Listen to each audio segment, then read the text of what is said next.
마태복음 21장 18절부터 22절까지 말씀을 우리 다 같이 합독하시겠습니다. 이른 아침에 성으로 들어오실 때에 시장하신지라 길에서 한 무화과 나무를 보시고 그리로 가사 잎사귀 밖에 아무것도 찾지 못하시고 나무에게 이르시되 이제부터 영원토록 내가 열매를 맺지 못하리라 하시니 무화과 나무가 곧 마른지라 제자들이 보고 이상히 여겨 이르되 무화과 나무가 어찌하여 곧 말랐나이까? 예수께서 대답하여 이르시되 내가 진실로 너희에게 이르노니 만일 너희가 믿음이 있고 의심하지 아니하면 이 무화과 나무에게 된 이런 일만 할 뿐만 아니라 이 산들어 들려 바다에 던져지라 하여도 될 것이요 너희가 기도할 때에 무엇이든지 믿고 구하는 것은 다 받으리라 하시니라. 아멘. 우리 함께 옆 사람들과 우리 축복을 선언하겠습니다. 평안하십시오. 당신은 세계 살릴 선교사입니다. 오직 복음만이 완전케 합니다. 아멘. 이 시간 우리 주신 본문을 가지고 무화과 나무를 통해 주시는 예수님의 가르침이라는 제목으로 우리 함께 말씀의 은혜를 나누길 원합니다. 성경을 이렇게 깊게 읽으시는 분들은 아마 이 본문을 읽을 때에 좀 난해한 구절로 그렇게 말하는 사람들이 있습니다. 쉽게 잘 이해가 안 되어지는 것이죠. 왜냐하면 죄도 없는 무화과 나무를 향해서 예수님께서 저주해서 죽게 하셨어요. 더욱이 더 이해가 안 되는 것은 이 같은 사건을 다루고 있는 마가복음 11장 13절에 보면은 무화과 때가 아니라고 기록을 하고 있습니다. 그러니까 무화과 열매가 맺혀지지 않는 그때에 예수님이 가셔서 그 열매가 없음을 보고 나무를 저주해서 나무를 죽게 한 거예요. 아니 무화과 때에 열매가 없으면 그렇게 저주하는 것이 당연하지만 열매가 없는 그때에 가서 열매를 찾고 열매가 없다고 그 나무를 저주한다는 게 사실은 쉽게 이해되어지지 않는 부분이죠. 아무리 시장하시다 할지라도 그렇게 저주하는 것은 우리가 익히 아는 예수님의 모습과는 너무나 다른 모습이지 않습니까? 그러다 보니까 이 성경을 읽다 보면은 그런 오해와 그런 이해가 안 되어지는 부분들이 있죠. 만약 이 이야기를 여러분들 듣는데 예수님을 빼고 이 이야기를 듣는다 한번 생각해 보세요. 누가 나한테 이야기하는데 야 길 가다가 내가 어떤 사람 봤는데 많이 배고팠는지 지금 무화과 철도 아닌데 무화과 나무에 가서 열매 있는가 보더니만 무화과 없다고 나무를 그냥 보통 사람 저주한다고 이렇게 마르지 않으니까 나무를 도끼로 찍어가지고 나무를 불사르더라 하면서 이 이야기를 듣는다면 어떻게 생각하겠습니까?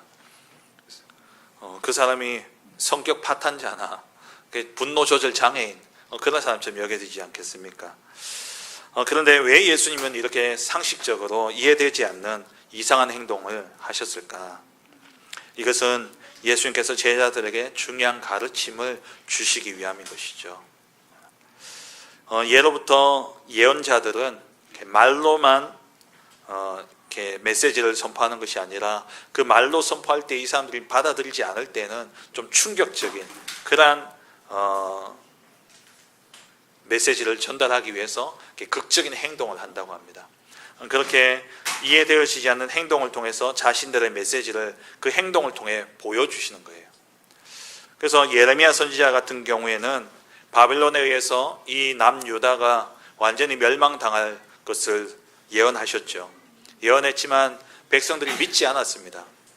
이 믿지 않는 백성들에게 예레미야가 직접 멍에를 만들어 가지고 그 멍에를 목에 메고 다녔어요. 그러니까 이게 무엇을 의미하냐면 너희의 미래에 너희가 결국 이 멍에를 맨다는 건 종이 됐다는 의미거든요. 너희가 종이 되고 그리고 노예가 되는 길밖에 너희의 미래는 없다라는 사실을 예레미야가 직접 몸으로써 보여준 것이죠. 그리고 호세아 선지자 같은 경우에는 하나님께서 물론 명령하셨습니다. 네가 가서 음란한 여인 그 고멜을 아내로 맞아들이라. 근데 이 결혼을 바라보는 이스라엘 백성들에게는 이 호세아가 그 음란한 여인인 고멜과 결혼함으로써 하나님이 주신 메시지를 이 호세아의 가정을 통해서 보게 하시는 거예요. 이 여인이 자꾸 도망가서 나가서 간음하고 음란한 짓을 하고 이 여인을 호세아는요 자꾸 가서 데려오는 겁니다. 이해되어지지 않죠. 근데 이것이 무슨 메시지냐? 하나님만 섬겨야 돼요. 하나님과 결혼한 이스라엘이 지아비인 하나님을 내버리고 계속해서 이방신들을 찾아다니고 이방신들을 섬기는 그러한 영적으로 음란한 짓을 행하는 겁니다. 그들을 하나님은 버리지 않고 계속해서 데려오시죠. 그것을 이 호세아의 가정을 통해서 메시지를 보여주신 거예요. 그러니까 예수님이 제자들에게 계속해서 믿음을 이야기하는데 이 제자들이 믿음이 들어가지 않는 겁니다. 이 제자들에게 계속해서 메시지를 전달하고 보여주시는데도 불구하고 이 제자들에게는요 말씀이 안 들어가요. 그러니까 예수님이 아주 쇼킹한 사건을 통해서 도저히 이해되어지지 않는 그 사건을 보여주시면서 그 무화과만 보면은 예수님의 가르침이 생각나도록 그렇게 하신 것이죠. 오늘 이 사건을 통해서 그렇다면 예수님이 가르쳐주시는 가르침은 무엇이냐? 우리도 또한 제자들처럼 이 말씀을 깨닫는 은혜가 있기를 주의 이름으로 축원합니다. 첫 번째입니다. 저주로 말라버린 열매 없는 무화과 나무이죠. 이 무화과 나무가 저주로 말라버렸습니다. 왜냐? 열매가 없었어요. 무화과 때가 아니라고 기록되어져 있지만 사실 우리 무화과 나무에 대해서 좀 이해를 한다면은 예수님의 행동이 이해가 되어질 수 있습니다. 우리 김연희 집사님 댁에 가면은 무화과 나무가 있어요. 집사님은 아실지 모르겠는데 저도 말씀 준비하면서 알았습니다만 무화과 나무는 1년에 2번 열매를 맺습니다. 봄에 열매를 맺고 그리고 여름에 열매를 맺습니다. 근데 우리가 먹을 수 있는 열매는 여름에 맺히는 열매예요. 그래서 초봄에 3, 4월에는 작은 열매가 먼저 맺힙니다. 무화과의 특징은 뭐냐? 무화과의 뜻이 뭡니까? 없을 무자에 꽃이 없다라는 거예요. 꽃이 없는 그런 열매예요. 꽃이 맺히기 전에 열매가 먼저 맺히는 겁니다. 무화과는 잎이 나기 전에 작은 열매가 먼저 맺히게 되어 있어요. 그런데 이 열매는 그러니까 초봄에 맺히는 이 열매는 보통 이제 따서 버립니다. 왜냐하면 이 열매가 계속 놔두면은 나무의 영양분을 계속 먹기 때문에 여름에 좋은 열매가 맺혀질 수 없어요. 그래서 초봄에 맺히는 이 열매는 따서 버리는데 이 열매를 가난한 사람들은 생계를 위해서 먹고 살 게 없으니까 이 열매를 따 먹기도 합니다. 그래서 예수님이 예루살렘 성에 입성하실 때에 두 동네를 지나게 되어지죠. 베다니와 또 어디입니까? 베세다라는 동네를 지납니다. 이 벳바게죠. 이 벳바게라는 지역을 지나게 되어지는데 이 벳바게라는 그 지역의 지명은 이름이 무슨 뜻이냐? 설익은 무화과의 집이라는 뜻이에요. 벳이라는 히브리어는 집을 의미합니다. 그래서 벳엘 하나님의 집이죠. 그리고 베들레헴이라는 것은 빵의 집이라는 거예요. 벳을레헴. 이래서 벳은 집을 의미합니다. 그러니까 이 벳바게라는 것은 파게라는 이것은 설익은 무화과나를 의미해요. 설익은 무화과의 열매. 아마 그 지역에 무화과 나무가 많았던 것 같아요.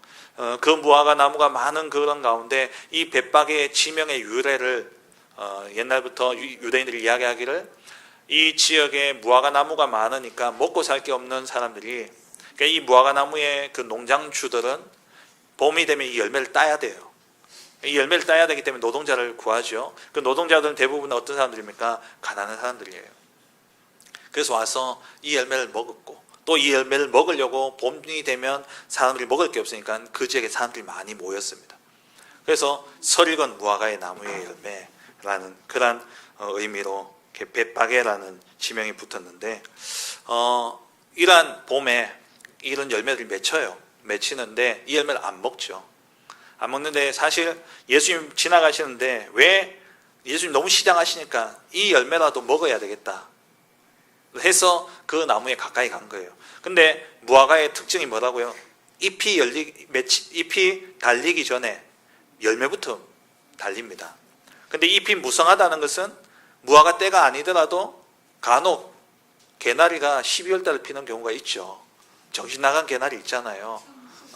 네. 정신 나간 무화과 나무도 있을 수 있다는 거죠. 근데 이들이 사회 통념상 잎이 있으면 무조건 무화과 나무 열매가 있게 돼 있는 겁니다. 그걸 다 알고 있는 거예요. 그래서 예수님이 지나가시다가 나무 잎이 많으니까 그게 열매가 있지 않을까, 설익은 열매라도 있지 않을까 해서 갔는데 열매가 아예 없는 겁니다. 잎은 무성한데 열매가 없는 거죠. 그래서 예수님이 열매가 없이 잎만 무성한 이 나무는 쓸모없는 나무죠. 그래서 저주하였고, 그래서 이 나무는 마르게 되어진 거예요. 근데 이 무화과 나무 입장에서만 본다면 얼마나 억울하겠습니까? 근데 어떻게 보면 또 예수님께서는 이 여름 열매가 맺히기까지 예수님은 더 이상 계실 수가 없어요. 지나가시는 가운데 이 나무를 저주하신 이유가 뭐냐니까, 이 예수님께서는 지금 이 시간 외에는 다른 시간이 없는 거예요. 왜? 이제 2, 3일 뒤면 예수님 십자가에 못 박히셔서 돌아가시게 되고 40일 동안 집중훈련 하신 후에는 하늘나라로 가십니다. 여름철 열매를 따먹을 기회가 없으셔요. 그리고 이 나무 하나를 저주해서 말라 비틀게 하더라도 예수님의 시간표로 본다면 제자들에게 가르침을 주는 게 더 중요하다는 거예요. 그래서 예수님이 이 나무를 저주하신 것이죠. 제가 한 15년 전쯤으로 기억하는데요. 우리 아이들이 어릴 때 이제 봄에 벚꽃을 보러 이제 앞산에 갔었어요. 앞산 공원에 가는데 벚꽃이 막 흩날리더라고요. 그런데 우리는 이제 올라가는 길이었고, 아직도 제가 그 장면이 기억나는데, 연세 많으신 남자분이 휠체어에 노모를 모시고 이제 내려오는 거예요. 제가 그 모습을 딱 보는데 이제 휠체어 타신 어머니가 연세가 제가 어림잡아 한 90 가까이 되신 것 같아요. 그 끄시는 그 아들은 나이가 한 70 정도 되신 거죠. 그걸 보면서 제가 문득 무슨 생각이 들었냐. 저 할머니에게는 이 벚꽃이 마지막일 수 있겠구나. 다음 해에 벚꽃이 피더라도 저 할머니는 보지 못하겠구나. 보지 못할 수도 있겠구나라는 생각이 들었어요. 그래서 아들이 그렇게 모시고 나온 거구나. 마찬가지로 예수님께는 다음 계절이 없는 겁니다. 그래서 이 예수님이 떠나가면 이제 제자들 다시 만날 수 없기 때문에, 무화과 철도 그렇지만은 이 제자들을 다시 교육시킬, 다시 가르칠 수 있는 그러한 시간이 없기 때문에 그 무화과 나무, 마침 잎이 없는, 잎은 무성하지만 열매가 없는 그 나무를 보는 순간 이 제자들에게 이 기회에 중요한 가르침을 주기 위해서 그 나무를 저주하고 마르게 하신 것이죠. 그렇다면 이 무화과를 통해서 예수님 주시고자 하시는 메시지는 무엇이었냐? 이 사건은 우리가 이 사건만 볼 것이 아니라 그 앞에 성전 청소와 연결해서 우리가 생각을 해야 되는 사건입니다. 그 사건의 연장선 속에 있죠. 마태는, 오늘 본문에 보면 마태는 이 무화과 나무 사건이 성전 청소 다음 날 일어난 사건으로 기록하고 있습니다만은, 마가복음을 보면은, 마가복음 11장에 보면은 이 사건을 마가는 성전 청소하러 가기 전에 예수님이 무화과 나무를 보고 열매 없기 때문에 이 무화과 나무를 저주했고, 그리고 성전 청소하고 난 다음에 그 다음 날 지나가다가 제자들이 그 나무를 지나가는데 보니까 이 나무가 말라 있는 거예요. 그래가지고 제자들이 이상히 여겨서 예수님께 질문하는 그런 내용으로 나옵니다. 그러니까 이 사건은 어떻게든 성전 청소와 연결되어 있는 사건이에요. 그것을 연결해서 우리가 봐야지 이 의미를 알 수 있습니다. 이 무화과 나무는, 이 사건은 곧 성전과 이스라엘의 모습을 의미하는 것이죠. 당시 6월절이 되면은 이 6월절을 지키려고 각 나라에 흩어져 있던 이 디아스포라들이, 흩어진 자들이 몰려옵니다. 이 6월절에 이들의 율법에는 새 절기 때는 하나님 앞에 나와서 남자들은 몸을 보이고 하나님 앞에 제사하도록 되어 있기 때문에, 그래서 예루살렘 성전에 유월절이면 모여야 돼요. 그때 모인 숫자가 얼마였냐? 유대 역사가였던 요세푸스는 이 유월절에 드려진 그 어린 양의 숫자가 23만 5천 마리 정도 된다 그래요. 25만 5천 마리 정도 된다고 해요. 이 25만 5천 마리 정도 되면은 한 가정에 한 마리의 양을 잡는다 치더라도 100만 명입니다. 근데 보통은 한 10명에 한 마리 정도로 본대요. 그러면은 250만이 넘는 숫자예요. 그러니까 그 성전에 바글바글한 거예요. 우리 랩런트에 하더라도 10,000명만 모였는데도요, 정신없는데 200만 명이 모인다 생각을 해보세요. 얼마나 정신없겠습니까? 그 모습이 어떤 모습이냐? 잎이 무성한 무화과 나무 같은 거예요. 근데 거기에 모인 그 성전은 어떤 성전입니까? 하나님의 뜻과 반대로 하나님 앞에 예배하러 모였지만 지난주 우리 살펴봤던 것처럼 하나님의 뜻과는 반대로 자신들의 동기와 자신들의 욕망을 채우는 장소가 되어져 버린 것이죠. 얼마나 잎이 무성합니까? 많은 숫자가 모였습니다. 그리고 그 성전은 얼마나 화려합니까? 헤롯 성전은요, 얼마나 거대하고 화려한지 그 성전을 짓는데 무려 공사 기간이 80년이 걸렸어요. 지금 스페인에 가면 아직도 100년 넘게 건축하고 있는 그러한 성전이 있습니다. 가우디입니까? 라는 성전. 그게 성당. 알았어.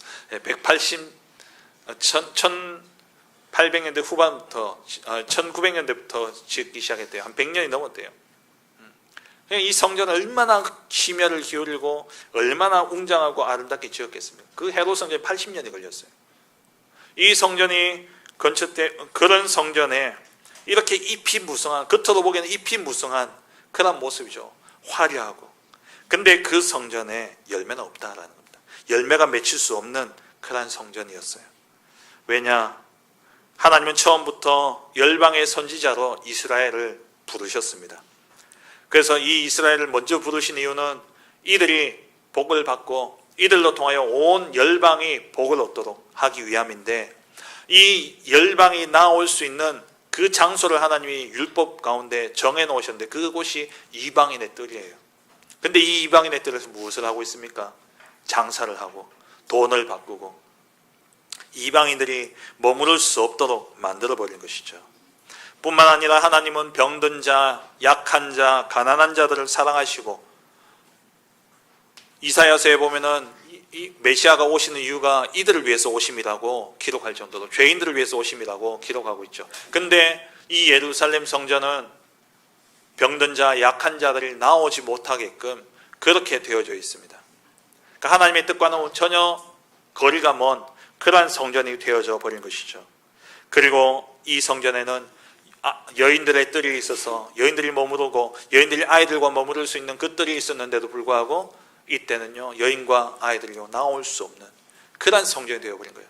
그러니까 겉으로 보기에는 잎이 무성한, 정말 열매가 많이 맺힐 것 같은 나무이지만 실상은 들어가 보니까 뭐가 없냐? 열매가 없는 나무예요. 그래서 예수님이 무화과나무를 저주하신 것은 곧 예루살렘 성전을 향한 메시지인 거예요.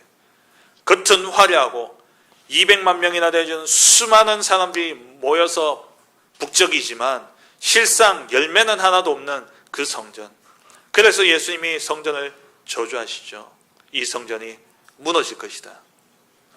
돌 위에 돌 하나도 남지 않고 무너질 것이다. 그 예언대로 AD 70년에 티투스 장군에 의해서 예루살렘 성전은 완전히 무너지게 되어지고, 그 뒤로 이 성전은요, 회복되어질 수 없었습니다.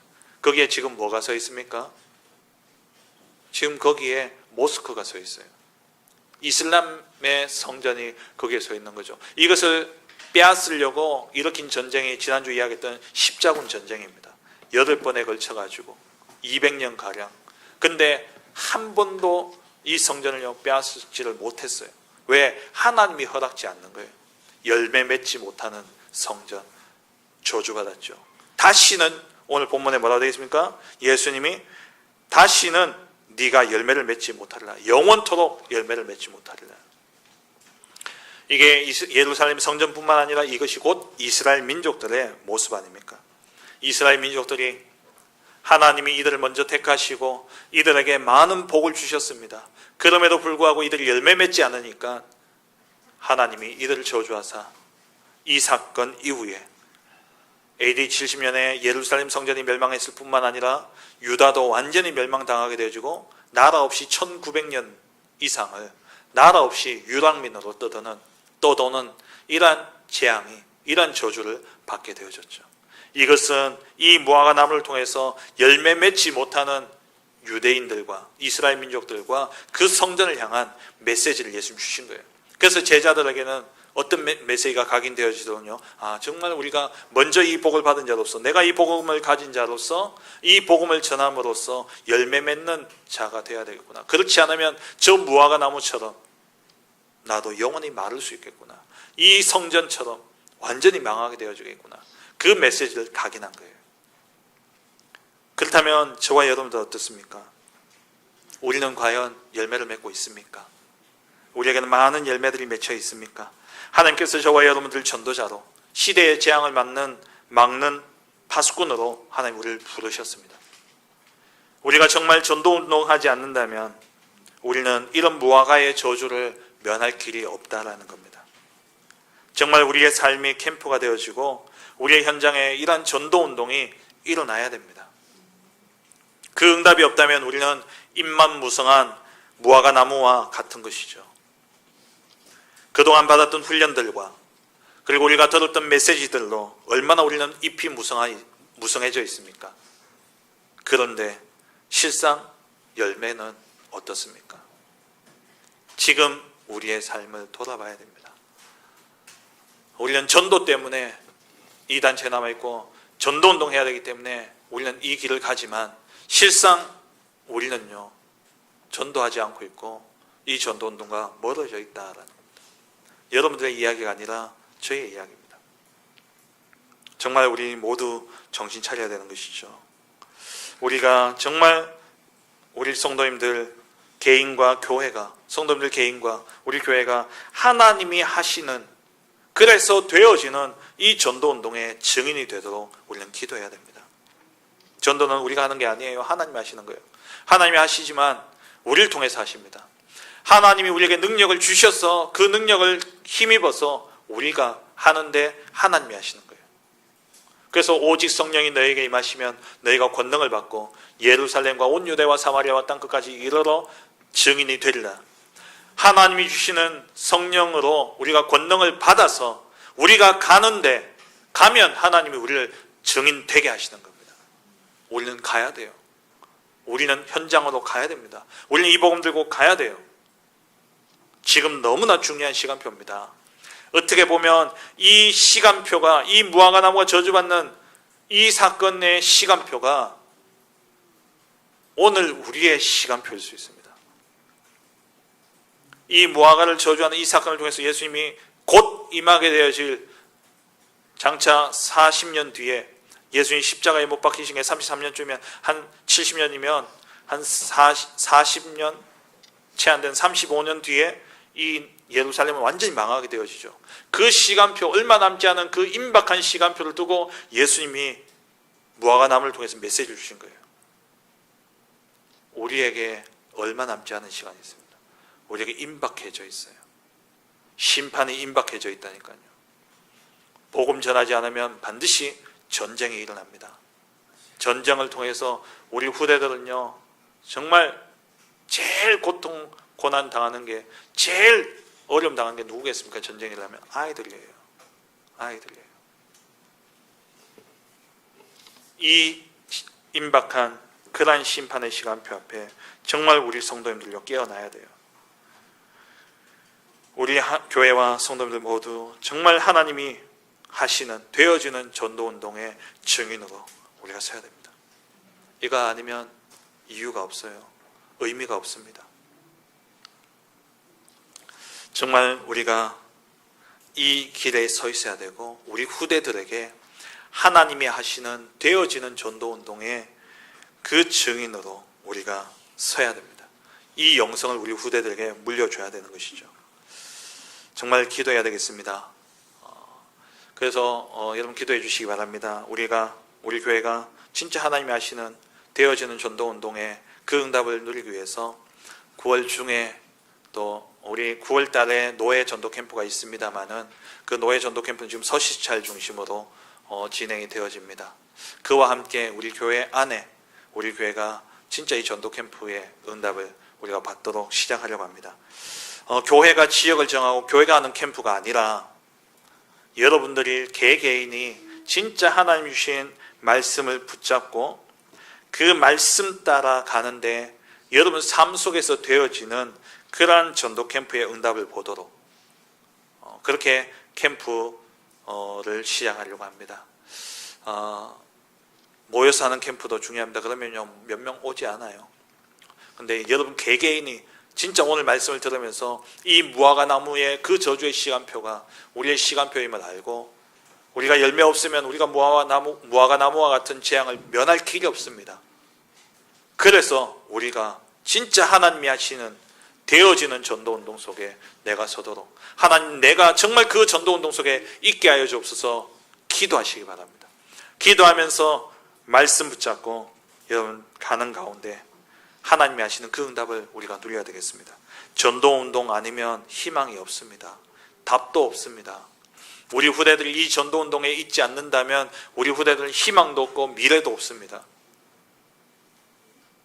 정말 말씀 따라가는 중에 하나님이 행하시는 그 전도운동의 증인으로 우리가 많은 열매를 맺는 응답을 누리도록 저와 여러분이 기도해야 되겠습니다. 오늘부터 그 기도가 시작되어지는 그러한 은혜가 있기를 주의 이름으로 축원합니다. 그런데 이렇게 내가 전도운동 속에 있기를 원하고 이렇게 내 삶이 캠프 응답을 누리기를 원하는데 사실 결단하고 마음먹어도 뜻대로 잘 안 되어져요. 왜 그러냐? 이렇게 응답을 받고 열매를 맺고자 하지만 내게 큰 걸림돌이 있다는 거예요. 그게 무엇이냐니까 나의 믿음이라는 거예요. 내 믿음이 나의 걸림돌이 되어져요. 내 능력과 내 수준과 내 상태, 내 상황과 현실이 보여지는데 이것을 보니까 되겠나라는 생각부터 드는 거죠. 저도 지난주에 제 마음에 진짜 내가 하나님이 하시는 이 되어지는 전도운동을 보고 싶다. 정말 이 전도운동이 우리 교회 안에 일어나야 되겠다. 그렇게 결단하고 기도하고 그러는데 마음은 뛰는데 한켠에는 제 수준과 또 제 기질과 제 성격들이 보여지고 드러나면서 야 이게 되겠나? 할 수 있을까? 이 생각부터 드는 거예요. 이 믿음이 이 불신앙의 믿음이 깨어져야 되는 겁니다. 하나님은 하실 수 있습니다. 하나님은 성경에 내가 돌을 들었으라도 이 복음을 선포하겠다라고 말씀하셨어요. 하나님은요 돌을 들었으라도 하실 수 있습니다. 돌은 아니잖아요. 우리 수준이 돌 정도는 아니잖아요. 그래도 다 이렇게 머리가 달려있고 뇌도 있고 생각도 하지 않습니까? 근데 이 생각, 이 뇌 속에 뭐가 차 있냐라는 겁니다. 나라는 게 가득 차 있다면 우리는 결단을 아무리 해도 결국 나라는 한계를 뛰어넘지 못하고 거기에 딱 갇히게 되어지는 거예요. 그래서 오늘 예수님이 이 무화과 저주한 이후에 이 무화과 나무를 통해서 제자들에게 무엇을 가르쳤습니까? 믿음의 기도를 가르친 거예요. 두 번째입니다. 열매 맺는 믿음의 기도입니다. 예수님의 말씀을 제자들은요 대수롭게 여겼어요. 마태복음에는 무화과 나무를 저주하니까 곧바로 마르는 것을 제자들이 보았다라고 보고 이상히 여겼다라고 되어 있죠. 근데 앞서 말씀드린 것처럼 마가복음에는 무화과 나무를 저주했어요. 그 저주하는 소리를 제자들이 들었다 그래요. 마가복음 11장 14절에 제자들이 들었다라고 되어 있어요. 제자들이 이를 듣더라 했죠. 예수님 저주를 들었습니다. 근데 듣고는 그냥 지나간 거예요. 예수님 많이 시장하신갑다. 얼마나 배고프시면 저러겠냐. 오늘 좀 까칠하시네. 이렇게 생각하고 그냥 지나간 거죠. 그래서 지나가고 이제 성전에 그 청소가 이루어지고 그 다음날 지나가는데 보니까 나무가 진짜 말랐는 거예요. 그래서 이 제자들이 20절에 보니까 마가복음 11장 20절에 다음날 지나다가 무화과 나무가 뿌리째 마른 것을 보고는 묻죠. 저주하신 무화과 나무가 말랐나이다 라고 이야기를 합니다. 예수님이 말씀하신 그 순간에 이 제자들이 그렇게 되어질 줄 알고 믿어야 되는데 그냥 듣고 흘려간 거죠. 그리고 되어진 걸 보고 되었네 이렇게 생각한 겁니다. 마태는 되어진 걸 보고 이상히 여겼다. 왜 말랐지? 이런 반응인 거죠. 예수님 말씀이 성취되어진다는 사실을 믿지 않고 예수님의 말씀을 대수롭지 않게 여긴 거예요. 우리가 강단의 말씀을 받을 때에 이 말씀이 사람의 말이 아닌 하나님의 살아있는 말씀으로 성취되어질 말씀으로 받는다면 여러분 이 말씀을 가지고 현장에 가서 삶을 살 때에 그 삶의 현장에서 말씀으로 모든 것이 보여지게 됩니다. 근데요 그냥 오늘 말씀 재밌네, 말씀 오늘 목사님 좀 지루하네, 오늘 좀 기네, 그냥 대충 이렇게 듣고 오늘 무화과나무에 대해서 이야기하는데 무화과나무가 1년에 2번 열매 맺힌다더라. 근데 예수님 좀 성격이 까칠해가지고 저주했다더라. 그냥 대충 이렇게 흘려듣고 가버리면 말씀이 분명히 살아 역사하고 말씀이 성취되어진데 그 성취의 역사를 보지 못하는 거죠. 나중에 성취되어지고 난 다음에 왜 이렇게 됐지? 라고 생각하게 되어진다는 겁니다. 예수님이 말씀하시면 당연히 그렇게 되어질 것으로 믿어야 할 텐데 제자들은요 이상히 여기며 묻는 질문이 어찌하여 곧 말랐습니까? 라고 묻는 거죠. 왜 말랐습니까? 예수님이 저주하셨기 때문에 말한 거죠. 그는 질문 자체 할 필요가 없는 거예요. 왜? 저주하셨기 때문에 말한 거는 당연한 겁니다. 예수님 말씀하신 대로 이루어지신 것이죠. 예수님 말씀하시기를 그러면서 하시는 말씀이 이런 믿음의 기도는, 그러니까 말씀대로 믿는 그 믿음은 산을 향해서 바다에 던져지라 하여도 그렇게 되어진다라고 이야기합니다. 이 말씀의 포인트는 뭡니까? 산이 바다에 던져지는 그 기적이 아니라 이 포인트는 하나님의 말씀이, 하나님의 뜻이 이 산이 저 바다에 던져지는 게 하나님의 뜻이라면 하나님은 그대로 이루신다라는 말이에요. 우리가 기도할 때에 내 뜻을 관철시키는 게 기도가 아닙니다. 내 욕구, 내 욕망, 내 요구를 하나님 앞에 관철시키는 게 기도가 아니에요. 때를 쓰고 옛날에는 막 응답 달라고 나무를 붙잡고 기도하면서 나무 뿌리 몇 개 뽑아야 응답된다는 이런 우스갯소리가 있을 정도로, 묘자리 몇 개 파야지 응답되어진다는 이런 표현이 있을 정도로 막 기도할 때에 땅을 파고 나무를 잡고 흔들고 그렇게 때를 써가면서 받는 응답이 아니다라는 거예요. 어떤 기도입니까? 믿음의 기도입니다. 첫 번째는 하나님을 믿는 믿음이요, 두 번째는 하나님의 뜻이 이루어질 것이라는 믿음. 지난주 우리 새벽기도 때도 말씀 받았습니다만 예레미야에게 두 번째 시위대 뜰에 갇혀 있을 때 두 번째 예레미야에게 말씀이 임했죠. 그 말씀이 임했기 때문에 그 말씀 붙잡고 하나님이 예레미야에게 뭐라고 이야기하십니까? 너는 내게 부르시저라 하신 거예요.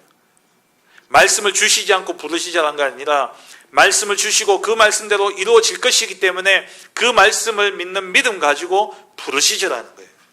이 믿음의 기도는 산을 옮깁니다. 하나님의 말씀이 이 산을 옮긴다면 그렇게 되어지는 거예요. 우리는 하나님의 말씀대로 되어질 것을 믿는 믿음으로 우리는 기도해야 됩니다. 하나님이 하시는 되어지는 전도운동은 어떤 겁니까? 하나님 말씀을 먼저 주시고 그 말씀대로 성취하시는, 그 성취되어지는 전도운동을 우리가 보자는 거예요. 하나님의 말씀을 붙잡고 그 말씀대로 되리라는 믿음과 확신 가지고 갈 때에 말씀대로 성취하시는 그 역사가 뭐냐? 전도운동이에요. 어떤 말씀이요?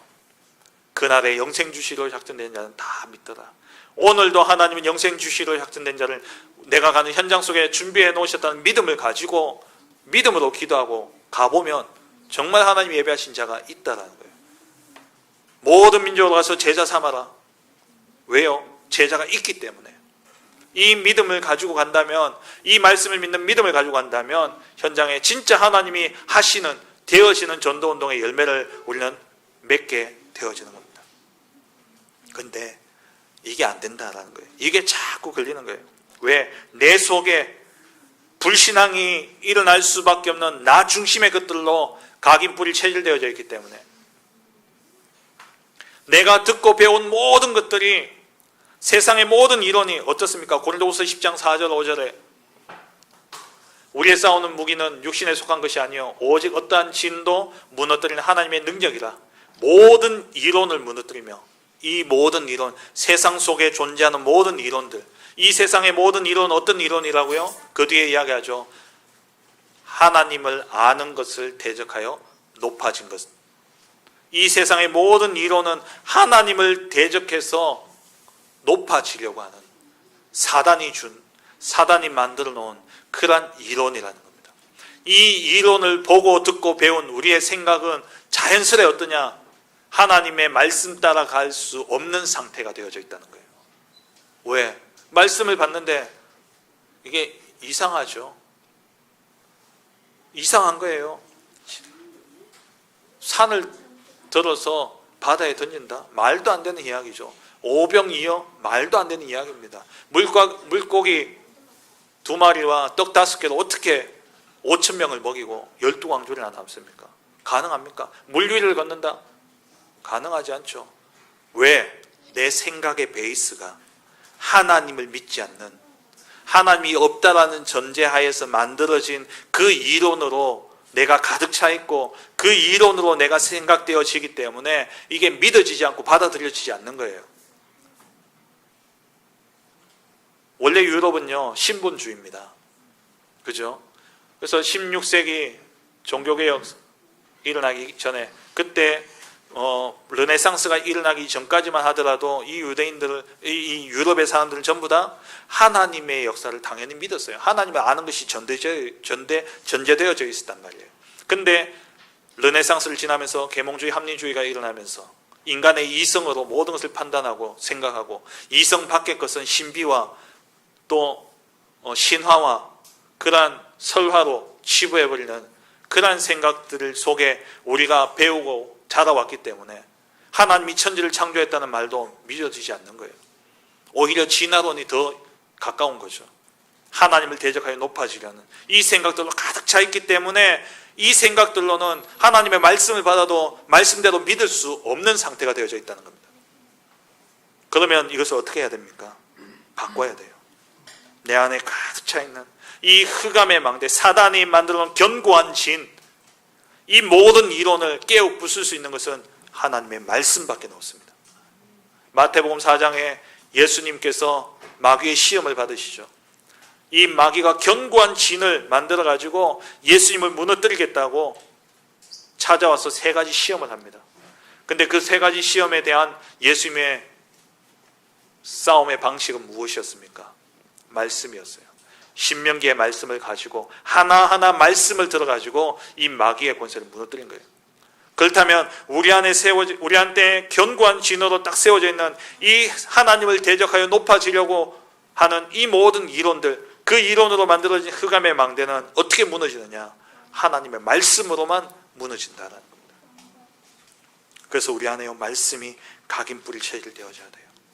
이 말씀이 각인뿌리 체질되어지면 말씀대로 우리는 행하게 되어 있습니다. 정말 믿으면 어떻게 합니까? 행한다니까요. 믿으면 행하게 되어 있어요. 물론 지어낸 이야기겠습니다만은 목사님들 가운데 그런 예화를 듣는 걸 많이 들었는데요. 어떤 분이 정말 하나님이 경제의 축복을 주시면 내가 교회를 위해서 전도 선교를 해서 마음껏 내가 헌금하겠다고. 하나님, 내가 로또 꼭 당첨은 되게 해달라고. 그래서 막 기도를 했대요. 근데 어느 날 꿈에 하나님 딱 나타나시더니만 하시는 말씀이 막 꾸지람을 하시더래요. 야, 로또를 사야 내가 당첨시켜줄 거 아니야. 안 믿으니까. 그렇게 실컷 기도해놓고도 안 믿으니까. 그런 또 예화가 있잖아요. 비가 하도 안 오는 가운데, 지금 강릉에 비가 안 와가지고 지금 물이 단수하고 그러잖아요.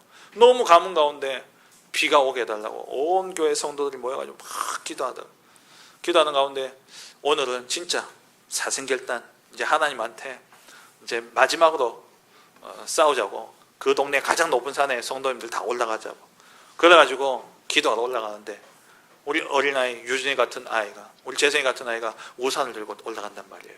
그 어른들이요, 야 임마 비도 안 오는데 뭐 우산을 들고 오냐. 그게 우리 수준이라니까요. 실컷 기도하는데 하나도 안 믿어요.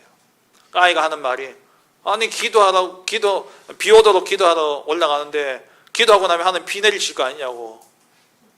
그래서 우산 들고 간다고. 우리의 신앙이 그 수준이에요. 그 어른들의 수준 같아요. 우리가 말씀을 그만큼 들어도요 믿지 않는다라는, 말씀대로 믿는 믿음, 말씀대로 되려는 이 믿음, 그 믿음으로부터 시작되어지는 것이 하나님이 하시는 되어지는 전도운동입니다. 우리가 무엇을 하려고 할 필요도 없어요. 그냥 말씀 듣고, 말씀을 진짜 내 마음속에 각인 뿌리 채질되어도 믿음을 고백하고, 말씀이 내 안에 믿어지지 못하게 만드는 흑암의 세력을 끊고, 그래서 성취되어질 말씀으로 붙잡고 우리가 현장에 가면 하나님 그 말씀대로 성취하시는 증거를 보게 되어집니다. 믿음을 바꿔야 돼요. 지난주 우리 오후 예배 말씀처럼 믿음을 바꾸는 기도가 시작되어야 됩니다. 내 수준과 내 목표, 내 기준이 아닌 하나님의 수준과 하나님의 목표로 바꾸는, 그 믿음을 바꾸는 기도가 오늘부터 시작되어져야 돼요. 그 믿음의 기도는 산이 바다에 던져지는 것, 그보다 더 큰 기적을 우리에게 일으킵니다. 그게 뭐냐?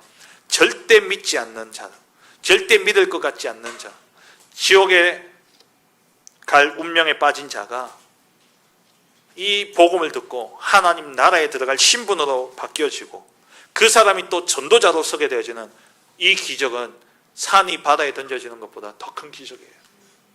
그 기적을 우리는 보게 되어질 것입니다.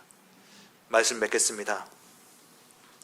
나는 잎만 무성한 열매 없는 무화과 나무가 아닌가. 우리가 살펴보면서요, 우리의 신앙의 연수가 길고 전도 훈련도 받을 만큼 받았고 복음을 잘 안다고 생각하고 있을지는 모르지만, 실상 내게는 하나님이 하시는 되어지는 전도운동이 일어나고 있는가, 일어나지 않지 않습니까?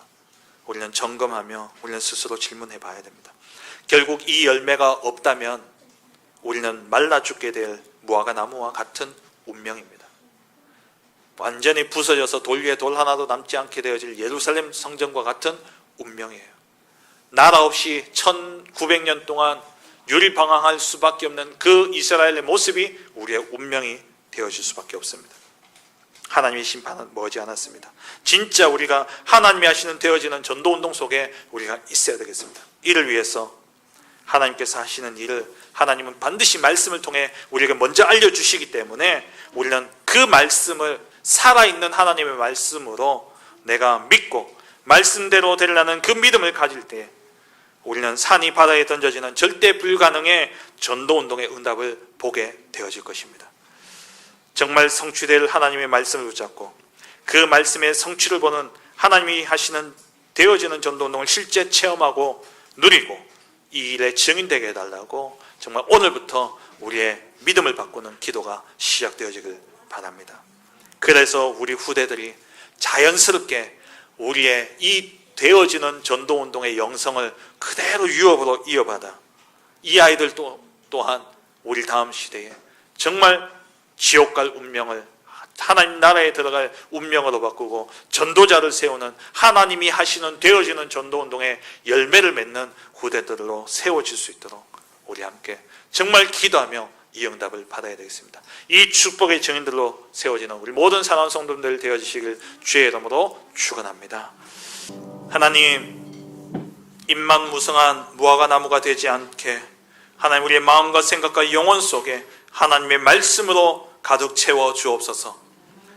반드시 성취되어질 언약의 말씀을 믿는 믿음 가지고 삶의 현장에서 말씀 따라가는 가운데 말씀이 성취되어지고 그 말씀 성취의 증거들로 인하여 증인으로 서게 될 때에 하나님이 하시는 되어지는 전도운동이 우리를 통하여서 현장에 일어날 줄 믿습니다. 그 응답의 증인으로 우리 모든 성도들 서게 하여 주옵시고 우리 후대들에게 되어지는 전도운동의 이 영성을 전달하는 유업으로 물려주는 우리 모든 성도들 되게 하사 우리 사랑하는 후대들도 이 영성을 이어받아 있는 그 자리에서 말씀 성취로 한 영혼이 지옥의 권세에서 해방되어 하나님 나라로 들어오게 되어지는 이 생명의 역사와 현장에 예배해 놓으신 제자의 그 축복들을 찾아 누리는 우리 모든 후대들로 일어날 수 있도록 앞선 우리가 먼저 이 응답 누리게 하여 주옵소서. 감사드리며 예수 그리스도의 이름으로 기도합니다. 아멘. 지금 우리 주 예수 그리스도의 은혜와 하나님 아버지의 지극하신 사랑하심과 성령의 내주 인도 역사 충만하심이 잎만 무성하고 열매 없는 신앙에서 돌아서서 정말 성취되어질 말씀을 붙잡고 말씀대로 되리라는 믿음 가지고 현장에 나아가 그 말씀의 성취의 증인으로 서서 하나님이 하시는 되어지는 전도운동의 증인으로 서길 원하는 우리 모든 사랑하는 성도들과 가정과 생업과 후대 위에 주의 몸된 교회 위에 지금으로부터 영원토록 함께 있을지어다. 아멘.